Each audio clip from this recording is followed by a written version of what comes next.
Warning, the intro you are about to witness is extremely fucked up because I do not know how to speak Mandarin. Okay, so now for that butchered intro that I promised all of you. Ni hao wu di gao zhu wang ming zi tu yang diu mang ming zu shua wu shi dai xin simpen liao dao ning di zhang xuan. Or, as it was supposed to have been, hello my noble band of outlaws, Outlaw Samurai, coming at you live with a video. As you know, I tend to try to do video introductions into the culture of the sword that I am unboxing. Why am I speaking Mandarin, you may ask? Because we have a Chinese sword to unbox. Yes, normally you see me really only do European swords and Chinese swords. I mean Japanese swords. And I found the unboxing knife. Now you're probably wondering, Outlaw, why didn't you do this for any of the katanas that you normally buy? Well, I buy so many katanas that A, it seems superfluous, and B, I'm an otaku, so I already speak Japanese but in English. If that makes any sense. Okay, useless packaging information. Cord condom made of brown paper.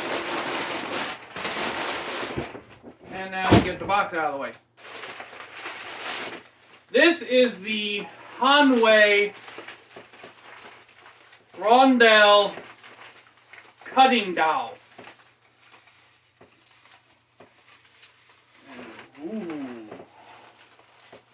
Ooh, yeah. So far, I'm liking what I'm seeing. This was created by a Chinese martial artist whose name I forget at the moment,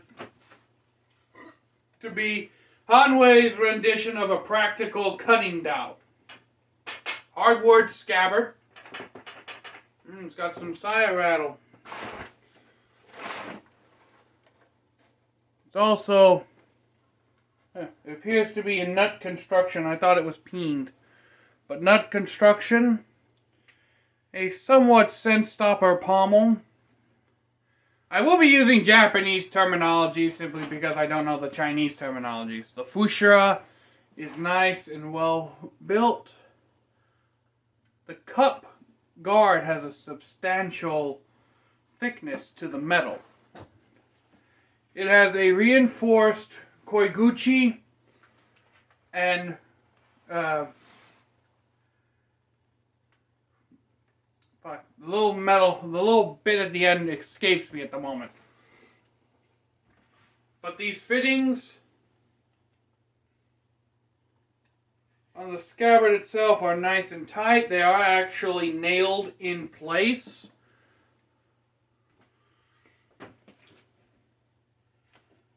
Traditionally, this sword is supposed to be worn like so, on your belt. The scabbard is of hardwood. This was about a little over $400 on Cold of Athena. Ooh, and I like the grip. It's nice. But let's get to the blade. Can't thumb break it. Ooh.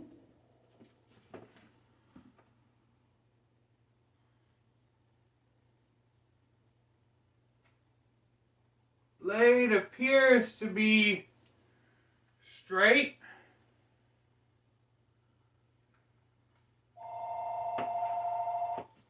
Just a moment.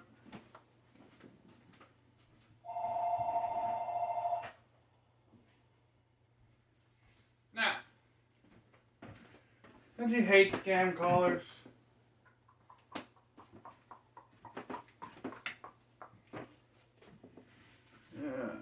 Nothing really to wipe.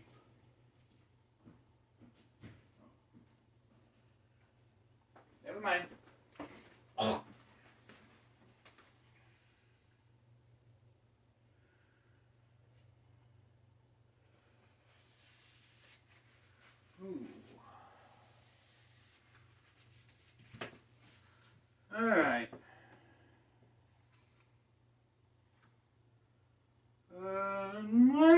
just a slight bit of staining on the blade. But here we go.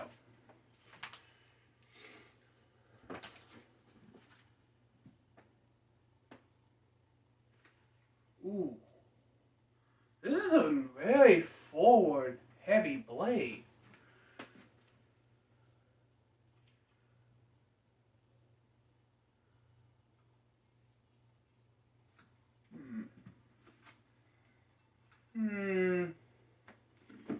That I'm not a big fan of. That sensation just now. Now, there is something in the sword community called the Hanwei lottery, where you can either get a razor blade or a butter knife.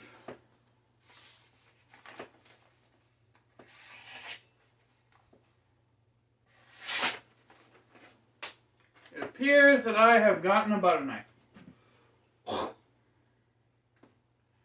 got a pronounced ridge, no Kisaki line, obviously, because this is supposed to be a Dao, which translates to knife in Chinese. But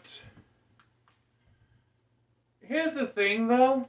This is obviously much more of a katana-ish blade than it is a Dao blade. Now, there was interchangeable mixture between Japanese and Chinese blades.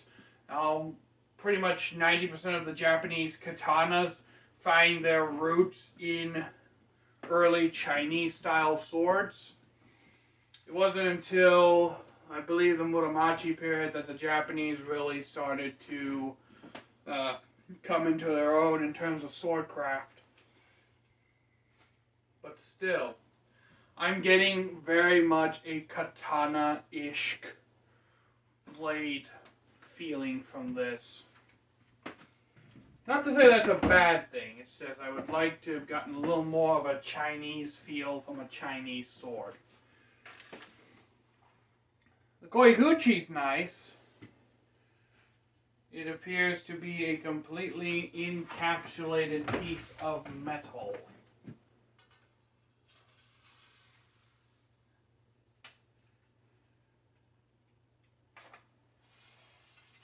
However, it appears to be shaped in a way that drawing the sword will not dull it significantly unless you twist the edge to one side or the other.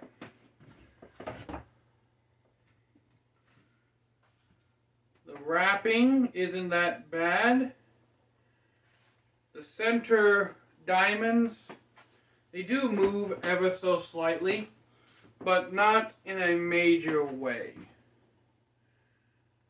Side of the wrapping doesn't move much either. And there is Samegawa ray skin underneath this wrapping that panels. I can obviously see the wood and the panels, and they've all gotten a cranberry red paint job. All in all,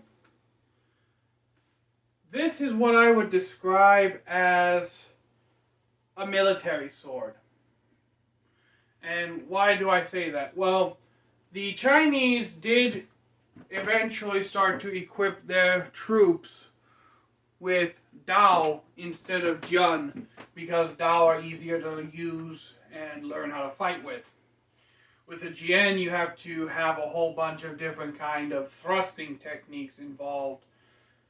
And overall, the Jian was shown as more of a gentlemanly blade, and Daos have more of a connotation of brute force, violence, like bandit-style blade. That's why usually when you see Chinese films, the bandits are all using Dao, and the heroine is using a Jian.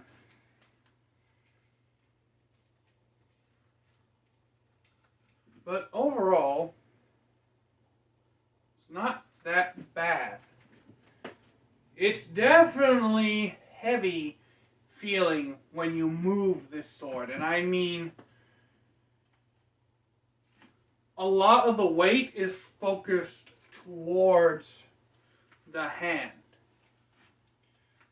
which this thing has a pretty substantial distal taper as well. I need to actually fucking find my calibers. But this is not meant to be a whole review. Just some thoughts on my unboxing. My first thought being, definitely going to have to sharpen this, and pushing this in all the way into the scabbard. It requires a little bit to get it out, but it's not egregiously stuck in there. Like, it don't come out when you shake it. But we'll just have to see about how well this goes. I am hoping to get my hands on some more Chinese swords. Preferably, I do want to eventually get a Jian, and I may end up just getting the Jian version of this as well. Kind of having like a daisho thing going on. But until next time, my noble band of outlaws, Outlaw Samurai tells all y'all be crazy rednecks, receive easy weapons, and look forward to the cutting video with this thing after I get it sharpened. I'm out. Peace.